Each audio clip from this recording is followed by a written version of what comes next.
নমস্কার, আমি মৌ। রোজকার রান্না বান্নার রেসিপি নিয়ে আমি চলে এসেছি। মৌয়ের হোম কিচেন রেসিপিতে সকলকে স্বাগত। দেখতেই পাচ্ছেন এখানে সয়াবিনটা আমি ভিজিয়ে রেখেছি। এখানে গুঁড়ো মশলা, হলুদ গুঁড়ো, লঙ্কা গুঁড়ো জলে গুলে রেখে দিয়েছি। টমেটো, কাঁচা লঙ্কা, পেঁয়াজ কুচোনো আছে। অন্যদিকে আমি বান্নাটা বেটে নেব। আদা রসুন পেস্ট করে নিচ্ছে একদম।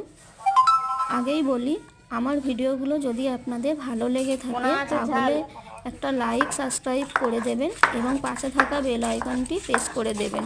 চলুন উনানটা জেলে কড়া বসিয়ে কড়াইয়ে তেলটা গরম করে নিয়ে আলুগুলোকে দিয়ে দেব। আলুগুলো ভাজা হতে থাক, অন্যদিকে আমি সয়াবিনগুলো ভালো করে ধুয়ে নিছুড়ে নেব। সয়াবিনগুলো আলু ভাজা হয়ে গেলে দিয়ে দেব। এরপর আলু সয়াবিন ভালো করে ভাজাভাজি করে আমি নামিয়ে নেব। ওরই মধ্যে আমি দিয়ে দেব কাঁচা লঙ্কা, পেঁয়াজ কুচি ভালো করে ভেজে নিচ্ছি।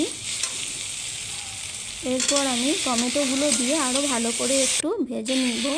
তারপরে অল্প তেল দিয়ে গরম করে আদা রসুন বাটাটা দিয়ে ভালো করে মশলাটা কষে নেব। জলে গুলে রাখা মশলাটা দিয়ে আরও একটু ভালো করে কষিয়ে নেব। কষাতে কষাতে আমি কষানো হয়ে গেলে সয়াবিন আলুটা একদম ঢেলে দিয়ে অন্যদিকে প্রেসারে জল গরম বসিয়ে সয়াবিনটা ঢেলে ঘি দিয়ে প্রেসার কুকারে ঢাকনা বন্ধ করে 4টে সিটি দিয়ে আমি নামিয়ে নেব।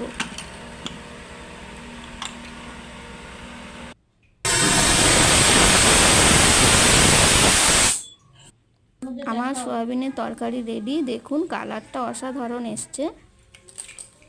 এরপর আমি ঢেলে নেব।